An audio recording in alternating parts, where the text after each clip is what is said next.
Everyone, welcome to CDS जुगाड़ से। मेरा नाम है प्रशांत त्रिपाठी और मैं पढ़ाता हूं आपको बायोलॉजी और chemistry for your CDS examination. CDS examination की इस तैयारी में जितनी मेहनत आप लोग कर रहे हैं उतनी ही मेहनत हम भी आपके साथ में लग कर ही कर रहे हैं। बहुत मेहनत के साथ में आपके सपने को पूरा कराना चाहते हैं और आपको उस मुकाम तक पहुंचाना चाहते हैं जहां पर आप जाने का सपना देखते हैं।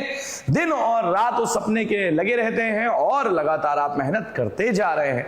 तो सेम हम आपके साथ में लग करके आपकी मेहनत को साकार कराने में तत्पर है और उसी सीरीज में हम आगे बढ़ते जा रहे हैं। केमिस्ट्री में बहुत सारी चीजें हम लोग देख चुके हैं अभी तक और आज हम क्या करने वाले हैं, आज हम उससे रिलेटेड कुछ क्वेश्चंस करने वाले हैं। जैसे हमने कार्बन और कंपाउंड्स पूरा कंप्लीट कर लिया, पूरा एक एक चीज कंप्लीट कर लिया हमने और उसके बाद मेटल और नॉन मेटल भी कंप्लीट कर लिया।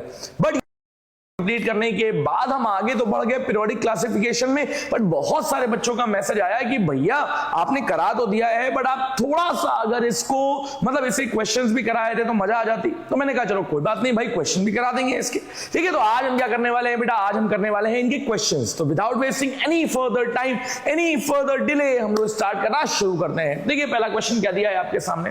पहला क्वेश्चन दिया है आपको, the general formula of alkene is. अब समझो यहां पे क्या बोला गया है, तुमसे बात की गई है एल्कीन की। किसकी बात की गई बेटा, एल्कीन की बात की गई है। तो मैं तुमको ऐसे ही नहीं कह रहा हूं, मैं तुमको ऐसे कह रहा हूं कि तुम एल्कीन भी जानो, एल्कीन भी जानो और एल्काइन भी जानो। देखो यहां पे मैं कैसे लिख रहा हूं, यहां मैं लिखा है बेटा एल्कीन। क्या लिखा है यहां पे, एल्केन लिखा है। एल्केन का क्या होता है, एल्केन का होता है CnH2n+2। क्या होता है, CnH2n+2। Same acid. अगर आप एल्केन के बाद एल्कीन की बात करते हैं तो एल्कीन क्या हो जाता है बेटा, ये हो जाता है CnH2n। क्या हो जाता है, CnH2n। और सेम एज इट इज अगर आप बात करेंगे एल्काइन की, किसकी बात करेंगे आप बात करेंगे अगर एल्काइन की, तो एल्काइन क्या होता है बेटा, ये होता है आपका CnH2n-2। समझ में आ रही है बात, कोई दिक्कत इसमें। तो मैंने क्या बोला आपसे, सबसे पहला CnH2n+2, दूसरा मैंने क्या बोला CnH2n और तीसरा मैंने क्या बोला CnH2n-2। अब हमसे क्या पूछा गया है, हमसे पूछा गया है एल्कीन का।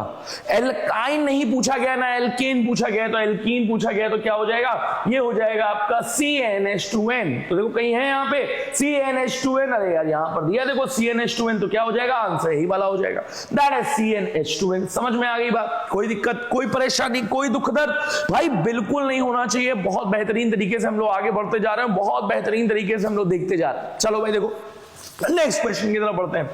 अब नेक्स्ट क्वेश्चन हमारे सामने क्या दिया हुआ है भाई, सिंपल सा क्वेश्चन है। क्या क्वेश्चन है, बोला गया है the chemical formula of ethanoic acid. अब देखो यहां पे चाहे आप एथेनोइक एसिड कहो और बेटा चाहे आप क्या कहो, चाहे आप विनेगर कहो। क्या कहो बेटा, चाहे आप विनेगर कहो और चाहे आप क्या कहो इसको, चाहे आप इसको एसिटिक एसिड कहो। क्या कहो बेटा, चाहे आप इसको एसिटिक एसिड कहो। तो मेरी बात को बहुत ध्यान सुनना, चाहे आप इसको एसिटिक एसिड कहिए, चाहे आप इसको विनेगर कहिए और चाहे आप इसको एथेनोइक एसिड कहिए, तीनों सेम बातें। और तीनों का फॉर्मूला क्या है मेरे भाई, तीनों का फॉर्मूला है कार्बोक्सिलिक एसिड ग्रुप लगा है। और याद कर लीजिए COOH जो होता है ये कार्बोक्सिलिक ग्रुप है। और हम क्या बोलेंगे, इसका आंसर क्या हो जाएगा बेटा, इसका आंसर हो जाएगा CH3COOH। समझ में आ गई बात। अब देखो यहाँ पे CH3COOH है भाई। अगर तुमसे क्या पूछा जाता, अगर तुमसे यहाँ पे मेथेनोइक एसिड पूछा जाता तो क्या हो जाता, मेथेनोइक एसिड का फॉर्मूला हो जाता है HCOOH। क्या हो जाता है यहाँ पे, HCOOH हो जाता। और अगर तुमसे यहीं पर, अब याद रखिएगा एक बात को कि भैया आप तो कहेंगे कि भैया आपने बताया था हमको यहाँ पर कि अगर आप बात करते हैं यहाँ पे तो मेथ आप ऐसे लिखते हैं, यहाँ पे मेथ लिखते हैं, एथ लिखते हैं, प्रोप लिखते हैं, ब्यूट लिखते हैं, ब्यूट लिखते हैं यहाँ पे, और आप बोलते हैं यहाँ पर 1 कार्बन है, यहाँ 2 कार्बन है, यहाँ 3 कार्बन है, यहाँ 4 कार्बन है। और भैया यहाँ तो बोला गया है एथेनोइक एसिड मतलब 2 कार्बन की बात की जाएगी और 2 कार्बन भैया इसमें तो एक ही कार्बन है यहाँ पे। नहीं, याद रखो अगर फंक्शनल ग्रुप में भी कार्बन दिया है, अगर आपका फंक्शनल ग्रुप में भी कार्बन दिया है बेटा जी, तो आपको देखने को मिलता है कि आपको सेम मतलब ये वाले कार्बन को भी कंसीडर करना पड़ता है। तो जब भी आप बात करेंगे इस तरह की तो आप क्या बोलेंगे, आप इस वाले कार्बन को भी कंसीडर करेंगे। एक मिनट जाइए भैया, ओहो लग रहा है कि अब ठंड आ चुकी है। ठीक। और ठंड के साथ साथ अपना ध्यान बहुत अच्छे तरीके से रखिए। देखो जो लखनऊ वाले हैं उनसे तो मैं कहूंगा कि भैया ठंड पड़ना बहुत अच्छे शुरू हो गई है, तो आप बढ़िया से कपड़े वपड़े पहन करके रखिए, क्योंकि अगर आपकी तबीयत खराब हुई तो आप समझ लीजिए कि आपका 15 दिन कहीं नहीं गया है। 15 दिन के लिए आप बीमार पड़ जाएंगे, शरीर वरीर इतना तेज दर्द करता है, फिर बुखार आ जाएगा, पेट खराब हो जाएगा, दिमाग काम करना बंद कर देगा, कुछ समझ में नहीं आएगा। तुम्हारा जो तैयारी है वो तो बेकार हो ही जाएगी। बेकार क्या मतलब, फ्लो टूट जाएगा। और उसके अलावा अगर तुम देखोगे तुम्हारे भाई सेमेस्टर्स वगैरह भी इस टाइम होते हैं, ठीक है, कई जगह पे सेमेस्टर एग्जाम इस टाइम होते हैं। अगर आप स्कूल में मतलब कुछ बच्चे स्कूल में जो एनडीए की तैयारी कर रहे होंगे उनके लिए मैं कहूंगा, जो 12th अपीयरिंग वाले हैं उनके लिए मैं कहूंगा कि बेटा प्लीज अपना ध्यान रखिए कि आपका बोर्ड एग्जामिनेशन आने वाला है। तो अल्टीमेटली भाई सभी को ध्यान रखना है कि ठंड जो है वो किसी को बख्शती नहीं है। चलो भाई देखो अब क्या बात करेंगे, समझ में आ गई ना बात ये। तो हम क्या देखेंगे बेटा, इसका आंसर क्या हो जाएगा, इसका आंसर हो जाएगा CH3COOH। चलो भाई देखो अब नेक्स्ट की बात करते हैं हम लोगों। नेक्स्ट क्वेश्चन हमारे सामने क्या दिया हुआ है भाई, बोला गया है यहाँ पे the process of removal of water. अब देखो यहाँ पे removal of water from a substance बोला जा रहा है। वाटर को क्या किया जा रहा है, रिमूव किया जा रहा है। मैं फिर से बोल रहा हूं, वाटर को क्या किया जा रहा है, वाटर को रिमूव किया जा रहा है। क्या किया जा रहा है बेटा, वाटर को रिमूव किया जा रहा है। अब वाटर को रिमूव किया जाएगा तो हम क्या बोल रहे हैं यहाँ पे, देखो हाइड्रोलिसिस कहने का मतलब क्या है कि ब्रेक डाउन है। भाई लाइसिस की बात की जा रही है, और लाइसिस का मतलब क्या होता है बाबू, लाइसिस का मतलब होता है ब्रेक डाउन। क्या होता है लाइसिस का मतलब, लाइसिस का मतलब होता है ब्रेक डाउन। अगर तुम बात करते हो सब्लिमेशन की, तो सब्लिमेशन का मतलब क्या होता है, सब्लिमेशन का मतलब होता है कि जब आपका कन्वर्जन होता है सॉलिड से डायरेक्टली कहां पर, गैस में। कहां होता है, अगर आपका सॉलिड से डायरेक्टली गैस में कन्वर्जन हो रहा है तब वो सब्लिमेशन है। और अगर तुम बात करोगे कंडेंसेशन की, तो कंडेंसेशन क्या होता है, कंडेंसेशन होता है कि जब आप क्या करते हैं भाई, सिंपल सी बात है, आपने क्या किया, आपने गैस से लिक्विड में कन्वर्जन कराया है। किसमें, गैस से लिक्विड में कन्वर्जन कराया है, तो ये क्या हो जाता है बेटा, ये कंडेंसेशन हो जाता है। तो हम अल्टीमेटली कह रहे हैं, हम सिंपल सी बातें कहना चाहते हैं कि ये क्या हो जाएगा बेटा, ये हो जाएगा डिहाइड्रेशन। और क्यों डिहाइड्रेशन हो जाएगा, देखो डी का मतलब क्या है, डी का मतलब है कि बाहर निकलने वाला, और हाइड्रेशन मतलब क्या होता है, हाइड्रा मतलब क्या हो जाएगा, हाइड्रा मतलब हो जाएगा वाटर। समझ में आ गई बात। तो जब आप बात करेंगे यहां पे कि आप वाटर का रिमूवल कर रहे हैं तो आप क्या कराते हैं, डिहाइड्रेशन कराते हैं। एक बात और याद कर लीजिएगा यहीं पे, क्या चीज, देखो इससे रिलेटेड जितनी बातें हैं वो सारी बातें मैं तुमको बता दे रहा हूं यहां पे। अगर तुम बोलोगे तो एक चीज तुम और लिख सकते हो यहां पे। क्या लिख सकते हो बेटा, बहुत ध्यान समझना। यहां पर अगर तुम कॉन्सेंट्रेटेड H2SO4 का यूज करते हो तो ये बात समझ लो, कॉन्सेंट्रेटेड H2SO4 जो होता है ये क्या होता है बेटा, ये डिहाइड्रेटिंग एजेंट होता है। क्या होता है ये आपका डिहाइड्रेटिंग एजेंट होता है। मतलब अगर आपको वाटर बाहर निकालना है कहीं से भी, अगर आपको वाटर बाहर निकालना है तो आप क्या करेंगे, आप डिहाइड्रेट करेंगे या डिहाइड्रेटिंग एजेंट करेंगे। और यहीं पर एक बात और लिख लीजिए कि अगर आप देखो दो रिएजेंट और हैं, एक है आपका जिसको हम बोलते हैं एसिडिफाइड, बेटा इसको ऐसे लिखेंगे एसिडिफाइड K2Cr2O7, और इसी के साथ में आप एक और लिखेंगे जिसको हम बोलते हैं एल्कलाइन KMnO4। क्या बोलते हैं, एल्कलाइन KMnO4। बेटा एल्कलाइन KMnO4 और एसिडिफाइड K2Cr2O7, ये दोनों जो होते हैं, ये दोनों आपके एक्ट करते हैं स्ट्रॉन्ग ऑक्सीडाइजिंग एजेंट जैसे। कैसे होते हैं बेटा, ये स्ट्रॉन्ग ऑक्सीडाइजिंग एजेंट की तरह काम करते हैं। क्या इतनी बात मेरी समझ में आ गई आपको, क्या मेरी इतनी बात समझ में आई आपको। तो आप देखेंगे कॉन्सेंट्रेटेड H2SO4 डिहाइड्रेटिंग एजेंट है, एसिडिफाइड K2Cr2O7 या एल्कलाइन KMnO4 की आप बात करते हैं तो ये क्या हो जाएगा बेटा, ये ऑक्सीडाइजिंग एजेंट हो जाएगा। समझ में आई कि नहीं आई बात, देख रहे हो। एक छोटी सी चीज थी कि डिहाइड्रेशन या रिमूवल ऑफ वाटर बोला गया था यहां पे, उससे रिलेटेड इतनी सारी चीजें आ गई। ठीक, देख ही लो यार एक चीज और कि आप बात करते हैं यहां पर, तो सब्लिमेशन का एग्जांपल क्या आता है, सब्लिमेशन के एग्जांपल में आता है आपका कैम्फर। कैम्फर के बाद आप बोलेंगे तो एक और एग्जांपल आता है जिसको हम बोलते हैं नैप्थलीन बॉल। नैप्थलीन बॉल आती है। और उसके अलावा आप देखेंगे तो और कौन सा आता है भाई, अमोनियम क्लोराइड आता है, NH4Cl आता है। समझ में आ रही बात, बहुत सारे एग्जांपल्स आते हैं। तो अल्टीमेटली देखो इतनी सारी चीजें मिल गई एक ही चीज से, समझ में आ गई बात। चलो अब आगे बढ़े। अरे बताओ आगे बढ़े ना बढ़े हैं, लिखना है क्या? 1 मिनट के लिए हटे, स्क्रीन से हट जाए, ये लो हट गए स्क्रीन से, तुरंत स्क्रीनशॉट लो, ले लिया होगा तुमने स्क्रीनशॉट। चलो भाई अब देखो आगे बात करते हैं। मेरी बात को बहुत ध्यान समझिएगा, मेरी बात को बहुत प्यार समझिएगा, सारी बातें आपको समझ में आएंगी। अब क्या बोला गया आपसे? अब सिंपल सी बात बोला गया है, the functional group present in a carboxylic acid. अब तुमको पता है कार्बोक्सिलिक एसिड में जो फंक्शनल ग्रुप होता है उसको हम कार्बोक्सिलिक ग्रुप बोलते हैं। क्या बोलते हैं इसको हम लोग? इसको हम कार्बोक्सिल ग्रुप बोलते हैं। क्या बोलते हैं बेटा? इसको हम लोग, अरे चलो भाई, इसको हम क्या बोलते हैं बेटा? इसको हम कार्बोक्सिल ग्रुप बोलते हैं। तो अब देखो कहीं है कार्बोक्सिल ग्रुप, भाई हाइड्रोक्सिल कहने का मतलब क्या है? हाइड्रोक्सिल कहने का मतलब है बॉन्ड OH, समझ में आ गई बात। एल्काइल कहने का मतलब क्या है? एल्काइल कहने का मतलब है कि आप कोई भी लो, आप मिथाइल लो, आप मतलब ये होता है CH3 ग्रुप। क्या है बेटा? ये CH3 ग्रुप है। और कार्बोक्सिल की आप जैसे ही बात करते हैं तो ये क्या हो जाएगा? ये हो जाएगा बॉन्ड COOH। समझ में आ गई बात? तो तुमसे क्या बोला जा रहा है? तुमसे बोला गया कार्बोक्सिलिक एसिड में, और कार्बोक्सिलिक एसिड बोला गया तो आंसर क्या आ जाएगा? आंसर ये आ जाएगा। समझे? अरे समझे कि नहीं समझे?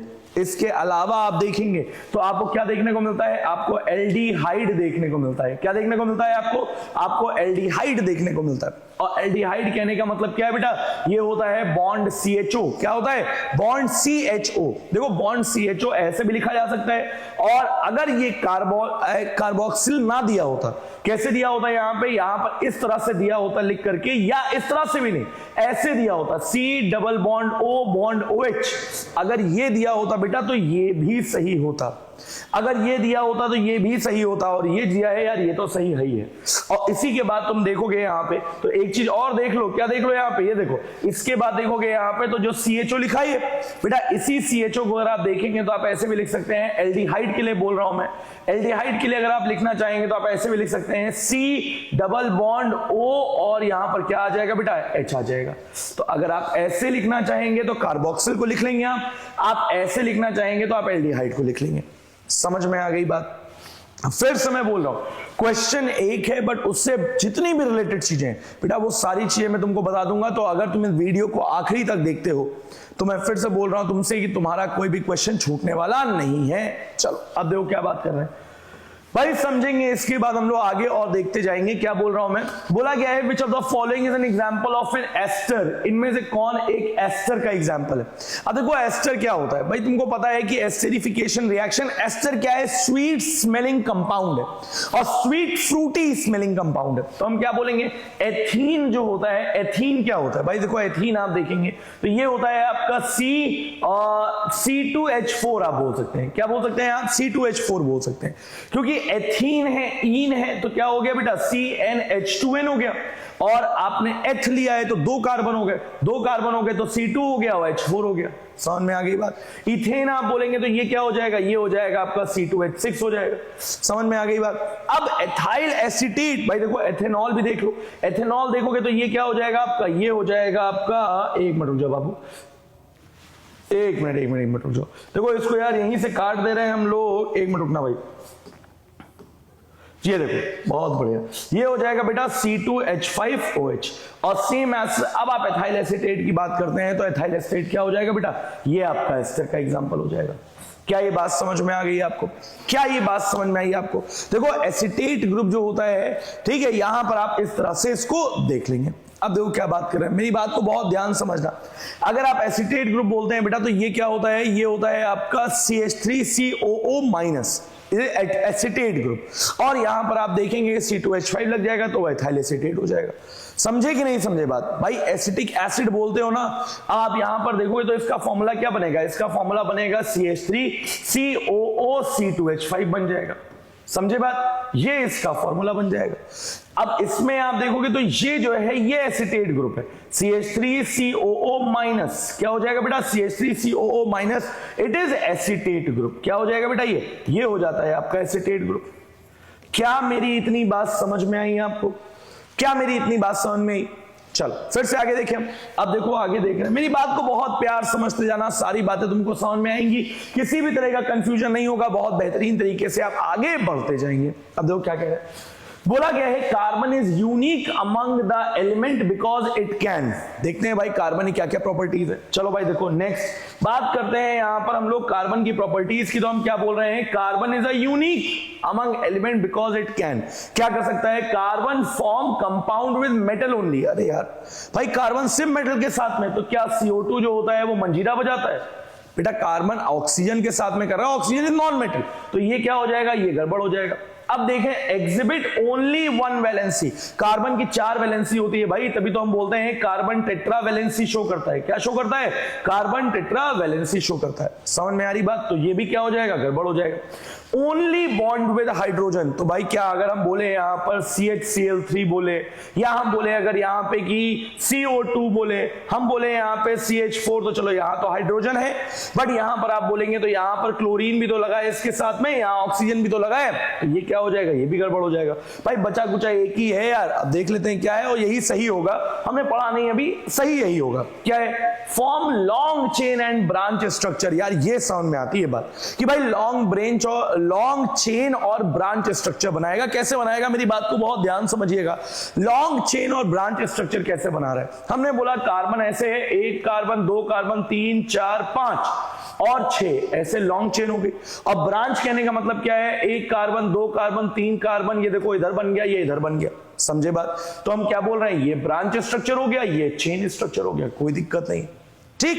जो साइड चेन लगती जाएंगे वही ब्रांच स्ट्रक्चर बना लेगा, कोई दिक्कत कोई परेशानी कोई दुख दर्द नहीं होना चाहिए इसमें, बहुत बढ़िया तरीके से हम लोग देख रहे हैं। चलो भाई देखो अब नेक्स्ट बात करते हैं हम लोग। नेक्स्ट बात करेंगे तो बोला गया है हमसे the allotrope of carbon used as lubricant and in pencil. भाई लुब्रिकेंट की तरह यूज होता है, और तुमको देखने को मिलेगा कि पेंसिल में यूज होता है। क्या यूज होता है तुमको पता है, पेंसिल में यूज होता है, तो भैया एक ही चीज होगी जिसको हम क्या बोलते हैं, जिसको हम बोलते हैं ग्रेफाइट। क्या होता है बेटा, ग्रेफाइट। चेक करो कहीं ग्रेफाइट है, एमॉर्फस कार्बन कोई मतलब नहीं है, फ्लोरीन कोई मतलब नहीं है, डायमंड, पेंसिल में डायमंड यूज हो रहा है, वाह भाई वाह। हाँ, शीशा काटने वाली जो पेंसिल होती है उसमें डायमंड यूज होता है। अगर आप शीशा काटने वाली पेंसिल देखेंगे तो ऐसी पेंसिल होती है, और मतलब पेंसिल क्या होती है भाई, उसको तुम क्या बोलोगे, बहुत मतलब ऐसे कटर टाइप में होता है, पर वो उसको पेंसिल की तरह ही पकड़ते हैं, और शीशे को कट करने के लिए आगे छोटा सा डायमंड का टुकड़ा लगा होता है। भाई वो बहुत ही लो ग्रेड का डायमंड होता है, और उसको ऐसे रखते हैं शीशे पे और ऐसे काट देते हैं, शीशा बहुत इजीली कट जाता है। ठीक है, तो हम क्या बोलेंगे, आंसर क्या आ जाएगा बेटा, आंसर आ जाएगा ग्रेफाइट। समझ में आ गई बात? चल नेक्स्ट क्वेश्चन की तरफ बढ़ते हैं हम लोग। नेक्स्ट क्वेश्चन हमारे सामने दिया है the general formula of alkene. भाई एल्केन का जनरल फार्मूला पूछा गया है ना, तो क्या है, CnH2n है, CnH2n+2 है, तो कहीं देखो CnH2n+2 दिया है, भाई देखो CnH2n+2 दिया है, यही हो जाएगा आंसर। समझे बात? चलो अब नेक्स्ट बात करते हैं हम लोग। नेक्स्ट बात करेंगे तो हम लोग क्या देख रहे हैं भाई, देखो नेक्स्ट क्वेश्चन तुम्हारे सामने दिया है, बोला गया है the process of conversion of vegetable oil to vegetable ghee involves. मतलब वेजिटेबल ऑयल, क्या बोला गया है, the process of conversion of vegetable oil to vegetable ghee, मतलब वेजिटेबल ऑयल को हम लोग कन्वर्ट कर रहे हैं वेजिटेबल घी में। अब तुमको पता है नहीं पता है बेटा, ये प्रोसेस मैंने बताया है तुमको, और ये मैंने कराया भी है क्लास में। क्या चीज, कि एक प्रोसेस होता है जिसको हम बोलते हैं हाइड्रोजिनेशन। क्या होता है बेटा, एक प्रोसेस होता है जिसको हम बोलते हैं hydrogenation. If you know you know, बहुत सिंपल सी बात है। ठीक, तो अब चेक करो कहीं यहां पे हाइड्रोजनेशन दिया है बेटा, देखो यही हाइड्रोजनेशन दिया है, और यही वाला क्या हो जाएगा, यही वाला आपका एक्सट्रीमली करेक्ट हो जाएगा। ठीक, अब देखो क्या बात कर रहे हैं भाई, मेरी बात को बहुत प्यार समझते जाना और आगे देखते जाना। क्या बोल रहे हैं अब तुमसे बोला गया है which compound is responsible for unique smell of garlic. Garlic की यूनिक स्मेल के लिए कौन सा कंपाउंड रिस्पॉन्सिबल होता है, तो देख लेते हैं भाई। तो सिंपल सी बात है, गार्लिक की स्मेल के लिए एक ही चीज आती है बेटा, जिसको हम बोलते हैं एलिसिन। क्या आती है यहाँ पे, एलिसिन। समझ में आ रही बात? एथीन ये सब है नहीं बेटा, अगर आपको पता होगा तो आप सीधे आंसर लगाएंगे, इसका आंसर क्या हो जाएगा, एलिसिन हो जाएगा। इसमें कोई भी दिमाग नहीं लगाना है। हाँ ये जान लीजिए, चलो भाई देखो, अगर आप मीथेन की बात करते हैं तो ये किसमें पाई जाती है, ये पाई जाती है बायोगैस में। इसको ही हम क्या बोलते हैं बेटा, इसी को हम मार्श गैस बोलते हैं। क्या बोलते हैं इसको हम लोग, इसको हम मार्श गैस बोलते हैं। समझ में आ गई बात? ये भी कंप्लीट हो गया तुम्हारा। चलो अब देखो नेक्स्ट क्वेश्चन की बात कर रहे हैं हम लोग। नेक्स्ट क्वेश्चन देख रहे हैं हम, the functional group present in alcohol is, भाई बॉन्ड OH, बॉन्ड OH, और ये हाइड्रोक्सिल ग्रुप है, हाइड्रोक्सिल ग्रुप है और बॉन्ड OH है। चेक करो कहीं है यहाँ पे, ये देखो बॉन्ड OH है और क्या है, हाइड्रोक्सिल ग्रुप है। भाई कोई कंफ्यूजन, कोई दिक्कत नहीं होगी इसमें, बहुत बेहतरीन तरीके से हम लोग चीजों को देख रहे हैं और बहुत बेहतरीन तरीके से हम लोग आगे बढ़ते जा रहे हैं। चलो भाई देखो क्या बात कर रहे हैं हम लोग, बहुत ध्यान समझिएगा मेरी बात को। नेक्स्ट क्वेश्चन है आपसे, the process of fermentation involve the conversion of sugar to alcohol. यार देखो इसमें ऑक्सीडेशन भी दिया है, रिडक्शन भी दिया है। देखो यार होता ऑक्सीडेशन रिडक्शन दोनों चीजें हैं, ठीक है, बट अब यहां पर अलग से नहीं दिया हुआ है, तो मैं अल्टीमेटली इसमें बोलूंगा कि जब ये अल्कोहल में कन्वर्ट हो रहा है तो ये क्या होता है बेटा, ये रिड्यूस हो जाता है। आप ऐसा समझिए इसको, मतलब अगर आप इस तरह से देखेंगे तो आप ऐसे समझ सकते हैं इसको कि ऑक्सीडेशन होगा सबसे पहले, ऑक्सीडेशन होने के बाद जब वो पूरी तरह से टूट जाएगा तब क्या हो जाता है बेटा, यहां पे रिडक्शन का प्रोसेस भी होता है। समझ में आ गई बात? चलो नेक्स्ट की बात करते हैं।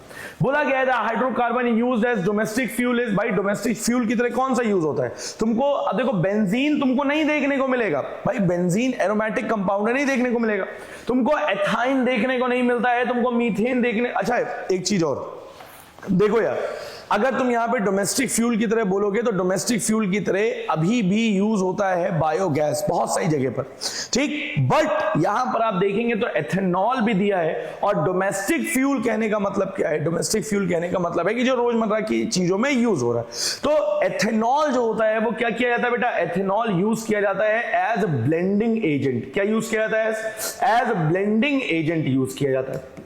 तो अगर ब्लेंडिंग एजेंट की तरह यूज किया जा रहा है तो बेटा हम सिंपल सी बात बोलेंगे, ब्लेंडिंग एजेंट किसमें बेटा, अगर आप पेट्रोल में बोलते हैं या आप फ्यूल में बोलते हैं, किसमें बोलते हैं?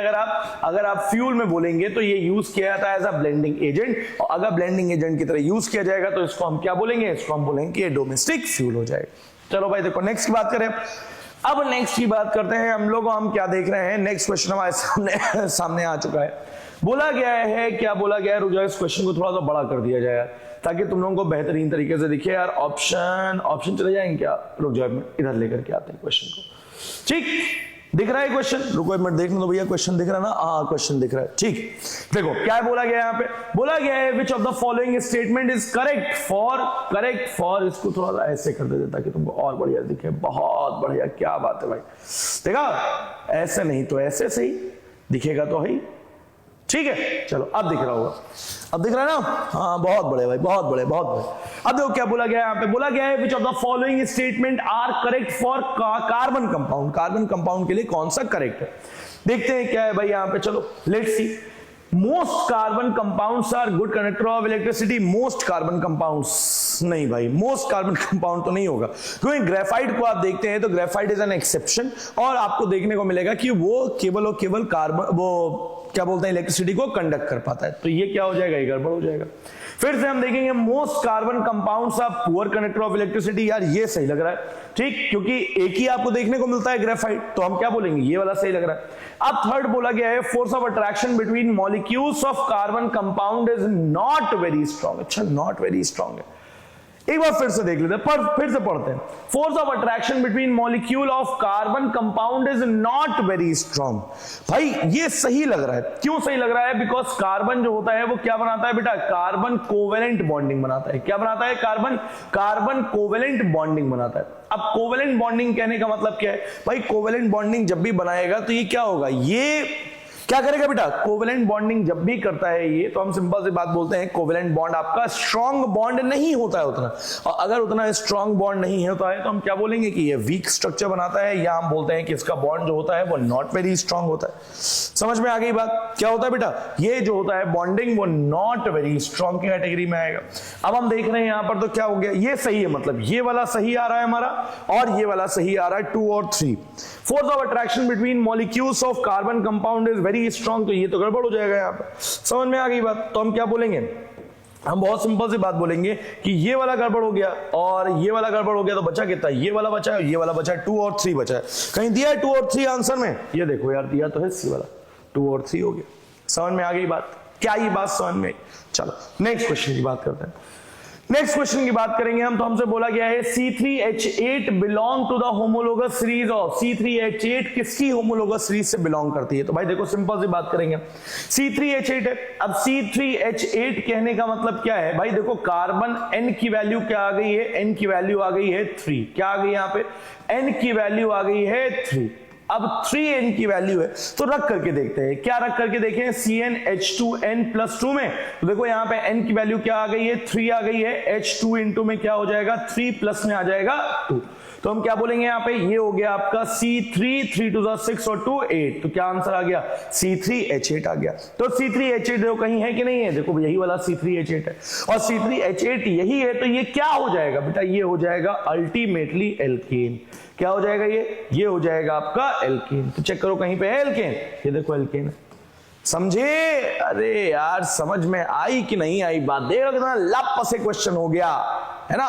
चलो आगे देख रहे, अब आगे देखेंगे हम लोग। तो नेक्स्ट क्वेश्चन हमारे सामने क्या दिया हुआ है? आंसर नेक्स्ट क्वेश्चन हमारे सामने दिया है the number of isomer of pentane is. भाई देखो number of isomer of pentane बना रहे हैं ना हम लोग। अब देखो number of isomer of pentane बना के देखते हैं पहले एक बार। पेंटेन आप देखेंगे तो 1 कार्बन है, 2 कार्बन है, 3 कार्बन है, 4 कार्बन है और 5 कार्बन है। मतलब एक जो हो जाएगा वो तो लॉन्ग चेन हो जाएगा। दूसरा हो गया क्या?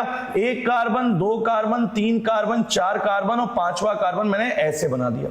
अब आप चाहे इधर से नंबरिंग करें और चाहे आप इधर से नंबरिंग करें, दोनों साइड में आपको ये सेकंड में ही देखने को मिलेगा। मतलब अगर आप इधर से नंबरिंग करते हैं तो आप इधर से इधर मान लेते हैं, अगर हमने इसको इधर लगा दिया तो आप नंबरिंग इधर से करेंगे। मान लेते हैं कि अगर हमने इसको इधर से लगाया तो आप नंबरिंग इधर से करेंगे। दोनों साइड में ये आएगा आपका सेकंड पोजीशन पे ही। ठीक, अब तीसरी बात करते हैं। तो 1 कार्बन, 2 कार्बन, 3 कार्बन, 4 कार्बन और 5 कार्बन। मतलब ये हो गया आपका N पेंटीन। क्या हो गया बेटा? ये हो गया आपका N पेंटीन। दूसरा हो गया क्या बेटा? ये हो गया आपका आइसोपेंटीन। क्या हो गया बेटा? ये हो गया आपका आइसोपेंटीन। और उसके बाद ये आप देखेंगे तो ये क्या हो गया बेटा? ये हो गया आपका नियोपेंटीन। तो आंसर क्या आ जाएगा? आंसर आ जाएगा इसका कि इससे कितने आइसोमर होंगे बेटा? इसके आइसोमर की संख्या जो होगी वो कितनी होगी? वो 3 होगी।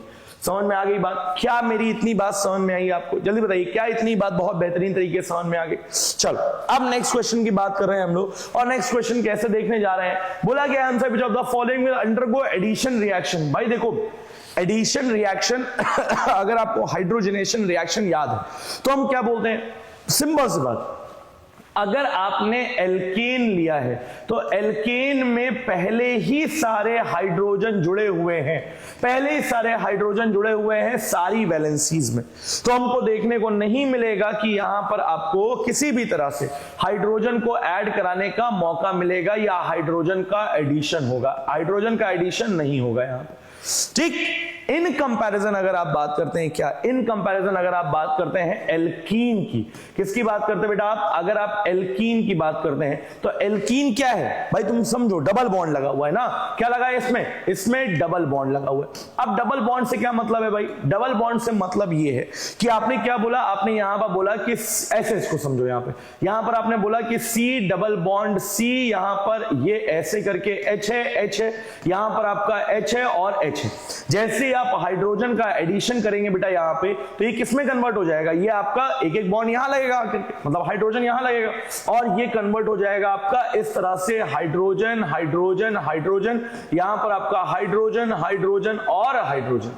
समझे बात? ये कैसे कन्वर्ट हो जाएगा बेटा? ये इस तरह से कन्वर्ट हो जाएगा। मतलब जो था कभी एथीन वो हो गया इथीन। समझे बात? तो यहां पे क्या हो गया? मतलब एल्कीन जो है उसमें आपका क्या हो सकता है? उसमें आपका एडिशन रिएक्शन हो सकती है। अब एल्काइन देख लेते हैं। एल्काइन में क्या होता है भाई? एल्काइन की आप बात करेंगे तो एल्काइन में क्या होता है बेटा? एल्काइन में ट्रिपल बॉन्ड होता है। क्या होता है एल्काइन में? एल्काइन में ट्रिपल बॉन्ड होता है।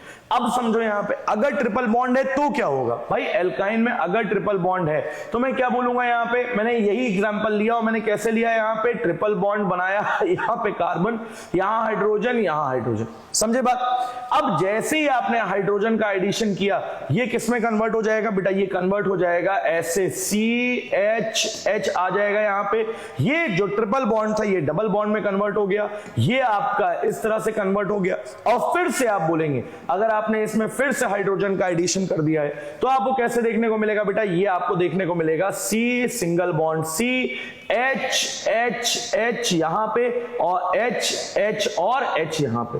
तो अल्टीमेटली आपको क्या देखने को मिल रहा है, दो चीजें हैं, या तो एल्काइन होना चाहिए और या तो क्या होना चाहिए, एल्कीन होना चाहिए। तो चेक करो क्या यहां पे कोई एल्कीन और एल्काइन है बेटा। अगर आप इसको बोलेंगे, देखो यहां पे CH4 is alkene, CnH2n +2, C3H8 बेटा ये भी आपका क्या लग रहा है, एल्केन है, C2H6 ये भी आपका एल्केन है। तो आंसर क्या हो जाएगा, C2H4 हो जाएगा, ये आपका आंसर हो जाएगा। और क्यों आंसर हो जाएगा, इसलिए आंसर हो जाएगा क्योंकि यहां पर ये CnH2n को शो कर रहा है, और अगर ये CnH2n को शो कर रहा है तो ये क्या हो जाएगा बेटा, ये एल्कीन हो जाएगा। क्या हो जाएगा, ये एल्कीन हो जाएगा। समझ में आई बात मेरी, क्या मेरी इतनी बात समझ में आ गई आपको? Is this thing clear to everyone? भाई कोई कंफ्यूजन नहीं होना चाहिए, बहुत बेहतरीन तरीके से हम लोग क्वेश्चंस को देखते जा रहे हैं। ठीक, अब देखो क्या बात कर रहे हैं, मेरी बात को बहुत ध्यान समझिएगा।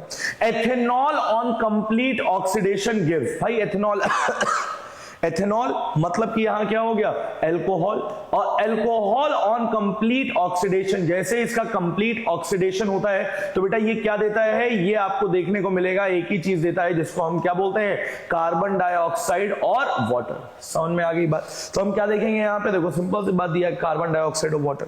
तो कार्बन डाइऑक्साइड और वाटर जैसे ही मिलेगा आपको देखने को मिलेगा क्या, आपको देखने को मिलेगा एथेनॉल कंप्लीटली ऑक्सीडाइज हो जाएगा। समझे बात? चलो नेक्स्ट बात करते हैं। अब क्या बोला गया हमसे, बोला गया है, क्या बोला गया है भाई, बहुत ध्यान समझो मेरी बात को। क्या बोला गया है, which of the following will undergo pleasant smell of ester when heated with ethanol and a small quantity of sulphuric acid. भाई अगर तुमको याद हो तो मैंने तुमको एक रिएक्शन बताई थी जिसको हम क्या बोलते हैं, जिसको हम बोलते हैं एस्टेरिफिकेशन रिएक्शन। क्या बोलते हैं इसको हम बोलते हैं एस्टेरिफिकेशन रिएक्शन। अब एस्टेरिफिकेशन रिएक्शन क्या बताती है भाई, बहुत ध्यान समझना। एस्टेरिफिकेशन रिएक्शन ये कहती है हमसे कि आप क्या करिए, आप CH3COOH को आप लीजिए ऐसे, इसके साथ में आप क्या जोड़ दीजिए, इसके साथ में आप जोड़ दीजिए C2H5OH, और यहां पर आप क्या करिए, यहां पर आप कॉन्सेंट्रेटेड H2SO4 ले लीजिए। और याद करो, अभी मैंने तुमको बताया था कॉन्सेंट्रेटेड H2SO4 क्या होता है, डिहाइड्रेटिंग एजेंट होता है।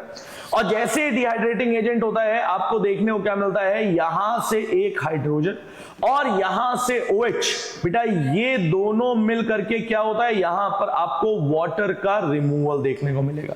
और जैसे ही वाटर रिमूव होगा आपको क्या देखने को मिलेगा, यहां पर हो जाएगा CH3COO, यहां पर क्या आ जाएगा बेटा, C2H5। क्या मेरी ये बात समझ में आ गई आपको? क्या मेरी ये बात समझ में आ गई आपको? भाई बहुत बेसिक सा है, बहुत बेहतरीन है। CH3COO C2H5, और यही क्या हो जाएगा बेटा, यही आपका स्वीट स्मेलिंग कंपाउंड एस्टर बन जाता है।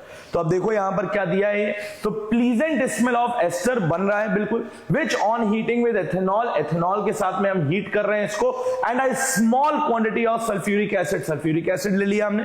तो क्या बोला गया हमसे, विच ऑफ द फॉलोइंग, इनमें से कौन सा कंपाउंड इसके साथ में लगेगा? तुमको देखने को मिल रहा है CH3COOH, चेक करो यहां पर है, बिल्कुल है CH3COOH। समझ में आई बात? क्या मेरी ये बात समझ में आ गई आपको? बहुत बेहतरीन तरीके से भाई समझा रहा हूं एक ही चीज, कंफ्यूजन किसी भी तरह की नहीं है और तुमको हर बात समझ में आएगी। चलो अब देखो क्या बात कर रहे हैं, मेरी बात को बहुत प्यार समझना, ये आज का लास्ट क्वेश्चन है। क्या बोला गया है, name the functional group present in CH3COCH3। तो आपको देखने को क्या मिल रहा है बेटा, ये CO प्रेजेंट है ना यहाँ पे, ये होता है RC डबल बॉन्ड O, यहाँ पर क्या आता है R, और ये जो होता है इसको हम क्या बोलते हैं बेटा, इसको हम बोलते हैं कीटोन। क्या बोलते हैं इसको हम लोग, इसको हम बोलते हैं कीटोन। तो आंसर तो हो जाएगा कीटोन, बट एल्डिहाइड है तो एल्डिहाइड के लिए क्या हो जाएगा बेटा, CHO हो जाएगा, बॉन्ड CHO हो जाएगा। बॉन्ड CHO आप लिखिए, इसको ऐसे लिखिए आप, बॉन्ड C ये ऐसे आ जाएगा, चाहे आप इसको ऐसे लिखिए चाहे आप इसको ऐसे लिखिए। कार्बोक्सिलिक एसिड आप बोलेंगे तो ये क्या हो जाएगा, बॉन्ड COOH, और यहीं पर आप देखेंगे तो आप इसको ऐसे लिखिए चाहे आप इसको ऐसे लिखिए, बॉन्ड COOH हो जाएगा यहाँ पे। और अल्कोहल आप बोलेंगे तो ये क्या हो जाएगा, ये बॉन्ड OH हो जाएगा। समझे बात? देखो भाई यहां तक हम लोगों ने बहुत बेहतरीन तरीके से अच्छे खासे क्वेश्चंस को पढ़ा, पढ़ने के साथ साथ एनालाइज किया, एनालाइज करने के साथ साथ मैं फिर से बोल रहा हूं आपको एक्सप्लेनेशन क्रिस्प दिया है मैंने। ठीक है, तो मिलते हैं हम लोग नेक्स्ट लेक्चर में। तब तक के लिए घर पे रहिए, खुश रहिए, पढ़ते रहिए, सेफ रहिए, अपना और अपने माँ बाप का हद से ज्यादा, खुद से ज्यादा और सबसे ज्यादा ध्यान रखिए। Thank you so much. जय